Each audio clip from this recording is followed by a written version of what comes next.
Hi, I'm Paul Perdue, the infrastructure nerd. And I'm Mary Jo Boyd, a legal technologist. You know, one of the most important things in a law firm is how is everyone going to be paid? Every fee timekeeper that puts time in on a case, whether they're originating or primary or an associate or whatever, we need to know how that money is going to be divvied up for those people. Well, wouldn't it be nice if Tabs could help you do those splits? Do you know Tabs does have a fee compensation program that will help you set that up to make sure everybody is getting the proper percentage, including the firm?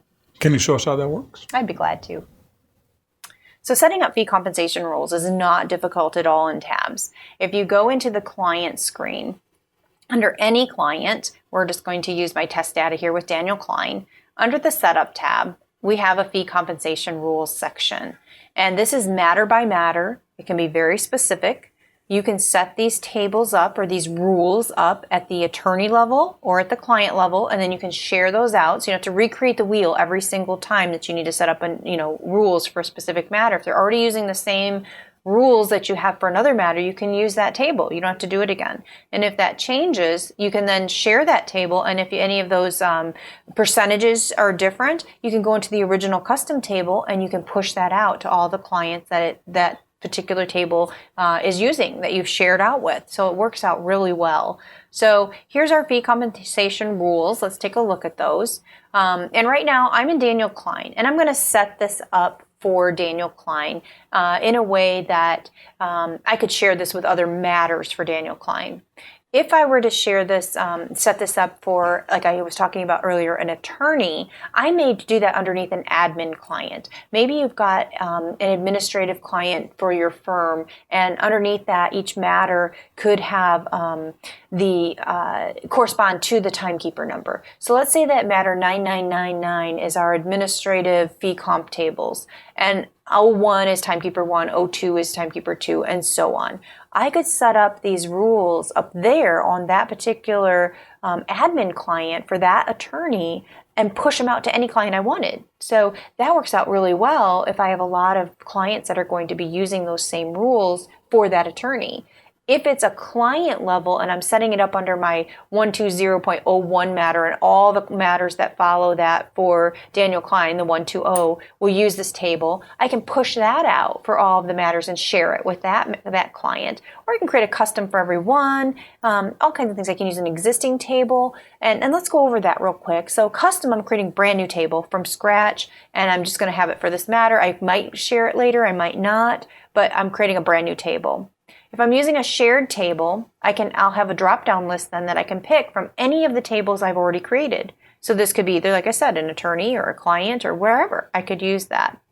And I can choose one I've already created, and then if I make a change on that custom, it'll push out to any matter that's sharing that table.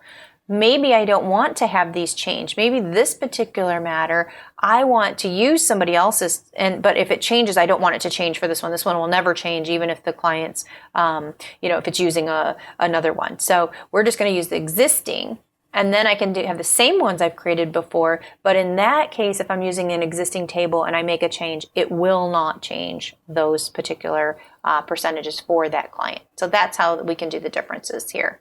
So in my example today, I'm going to use a custom table. I'm going to create it for this matter 120.01.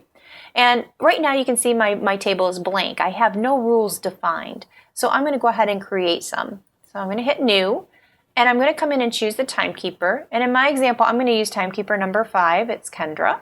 And we're going to say that I run my reports usually by originating. So I'm going to just use type of originating. This does not mean that Kendra is the originating attorney. This is just the reporting way that I put it. I'm using timekeeper 5 as a working timekeeper, but when I do my report, I want to run it by originating. So I'm going to pick that because that's what I always use. If you always run yours by primary, choose primary. It's up to you, but that makes no difference. And then I can come over here and I can also later define percentages for the firm. But in this case, I'm going to just say that Kendra is going to get 30% of, I can have lots of choices here now, all timekeepers. Now remember, if I say she gets 30% from all timekeepers, that's herself as well. So she'll get 30% of her own time as well. And in this case, I don't want that. I want Kendra to get 30% from all the other timekeepers that are working on this case. And then I want Kendra to get 100% of her time that she works on this case. So she's getting 30% here from each of these ones that I've chosen. And then I'll set up another rule for her to get 100%. You also can choose levels. So I could have said that she gets 30% from all the partners, she gets 20, or senior partners, 20% from all the partners, 10% from the associates. I could go on, and I could just do some different things. But in this case, I want her to get 30% from everybody but herself. So she's going to get that, and I'm going to say okay. Now I've got that selected, 30% from the selected timekeepers that I have chosen. Statement options, I can say she gets that from all statements that are prepared or the statements that are dated within a certain range. Now, remember, this is not, these rules do not apply to any of the payments that have come in prior to when I set this up. Now, statements may have been dated prior to this and not had any payments paid on them yet, and that's okay. But if they've already received payments, I can't backtrack. We're not going to go back and reallocate all that money that those payments have already been allocated and set. So when you set these rules up, be aware that they're going to be effective today forward on any payments that come in. Could be statements that are dated in the past, but payments that you're posting today forward will be affected. So I can go back and set a date range for my statements that these rules are going to apply. And then I can also say what receipts, the dollar amount, all receipts or receipts within a certain dollar amount. In this case, for my example, I'm going to say she gets it from all statements and all receipts. Say okay, and I've got my first rule. Now I'm going to set up the second part of this rule to say that Kendra is going to get 100%, and I'm going to change this back. Whoops, let me get this into 100% of herself. And I'm going to put that in there. So she's getting 100% of her own time. And again, I'm changing this to originating so it matches. And then of all statements and all receipts. So our first part said that she gets 30% from the other timekeepers that could work on the case and 100% of her own time. Now, I could also go in and say that the firm gets a certain percentage. Maybe Kendra's in of counsel and we've got an agreement that she gets 30% and the firm gets 20% all the time, and then it's split up after that. And order does make a difference, so be careful in how you're setting these rules up. We do have some arrows here that you can move this up and down. So if I set up a new rule and I also say that the firm gets, let's say give them 10%. The firm gets 10% from all timekeepers, regardless of who gets that. Or maybe the firm gets 10% of just Kendra's time. It just depends. We can come in here and we can set that up how we want. I'm just going to give it 10% from all timekeepers, and the firm is always on top. The firm always gets their money first, and then we start to split. So the firm is going to get the first 10%, Kendra is going to get the 30% from the next timekeepers, and then she's going to get 100% of her own time.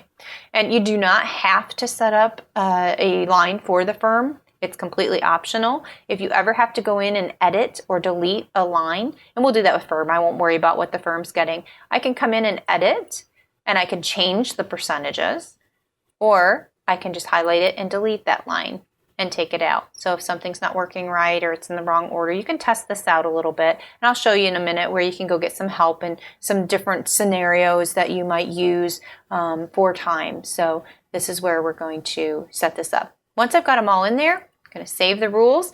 This is just reminding you again that no payments that have come in previously are going to be shown on here. It is not going to take in effect any back payments that have been put in. So just reminding you of that. And then I'm going to save my client.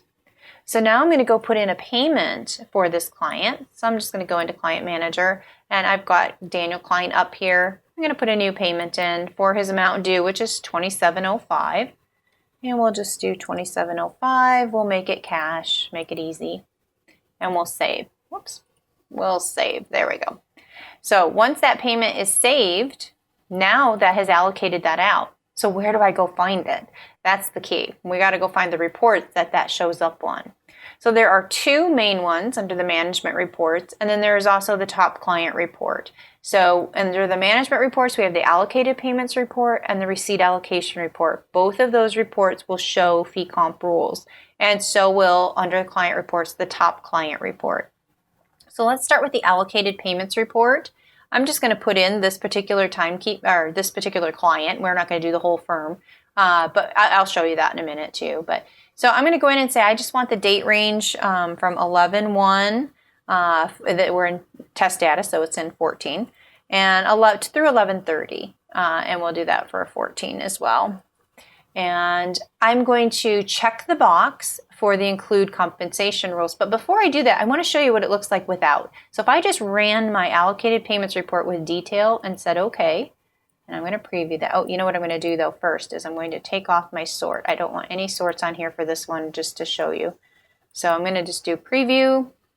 And now I've got, this is just straight time. There's no fee compensation rules built in. Kendra worked $300 worth, Ron worked $1,280, and Paula worked $1,125. This is without fee comp rules. The rules are not applying here. It's just what they worked, and this is what that payment would allocate out to. So if I want to include the fee comp rules, I check the box and say okay, and preview. And now I'm going to see things a little bit differently. I'm going to see Paula and Ron would have the percentage that I allocated it out here. And Kim is going to have her percentage. So I'm going to see all of that. It's not Kim, it's Kendra. Kendra is going to have her time. And you can see that this is the originating that I put in there for timekeeper number 5, and that's her 30% plus her, her 100% of her time, I should say. And this is the remaining amount, that the 70% that they get of their own time. So, and at the bottom, it also will do a grand total. So let's go back out here and let's take that client out. And I have no idea which ones I have set up in here for fee comp rules, but let's just do this. Let's do all clients for that same time range. And I'll just leave it in there with the include comp rules. And I'm going to preview it and see if we get any others. So here we go. So now I've got all of these different ones that are set up. So here are, here's Daniel Klein, here's Philip Marcus. But if I go down to the bottom, what I want to show you, these are all their compensation. So I'm going to come down here and I want to show you the grand totals, because now for all the clients in the firm, I can see the percentages that everybody's getting. And this is the one that's really helpful when you go to do your percentages to cut their bonus checks or figure that out at the end of the year, end of the month, whatever it would be. So now I can see all of their time, and if it's just straight time, it's going to be figured in there. And then if they have their different percentages for fee comp rules, that's also going to be included. The firm amount is going to be in there. All of that's going to be divvied up exactly how we want it. Now, the other report that this shows on is on the receipt allocation report. Same thing. It's just, receipt allocation just looks a little different. I'm going to put in just our client again, just to show you. We got the detail here. We're just showing the current month. I'm going to just do just that month. That's it. And whatever our normal things are here. And we'll go ahead and say okay and preview. Now, just the allocated payments and the receipt allocation, same information is just shown a little differently. And now I'll just see those originating amounts over here. Amounts are going to be the same, but it's just a different layout. My grand totals, again, at the bottom would be all split up in here. And this is only for fees. We're not doing this for costs or expenses. This is only for fee compensation, and that's what we want. And so those two reports will show that information. And lastly, the last report that shows that information is the top client report. And if I go in here under my options, and I can use the fee compensation amounts for fees paid. So I can check that, and you can pick your different things for top client report, but that is included in that report as well. Now, one thing I will show you, if you go out to the client and you go into the setup tab and you're on this fee compensations page here, if I go ahead and click my yellow question mark and I go down into the fee compensation rules portion and click on that, I can see everything I want to know about fee compensation rules. I can see the different, the information up here. I can have the fields that are included in the fee compensation table. All of that's in here. There's some notes to be aware of. And then down at the bottom, I've also got fee compensation rules overview, some rules report, and then right here, examples of rules. So this will give you several different examples of how fee compensation rules are used. It'll give you, if this is the case or this gets this percentage, there's a whole bunch of examples, and you may be able to find the example that you need right here on this report. So you can go, oh, this is exactly what I want it to do, and go create the rules to be identical. There is also a video available up here that you can watch on fee compensation rules. So that is very helpful as well. And then also how they apply against your GL. So all of this information here is extremely helpful. And that yellow question mark, again, is available on all of our pages. I call it my page-specific help. And as long as I'm on a page that has what I'm looking for, and I click that yellow question mark, I can then see all of the fields that are on that particular page. And I'm going to scroll down because fee compensation rules is one of them. Click on that. And then I have this whole new world opened up where I can see all kinds of other links to more help on that. It is kind of a complicated process sometimes to go through and try to get it exactly right, but once you do and you have it set up, boy, it is just such an easy thing to figure out all these percentages at the end of the month or the year.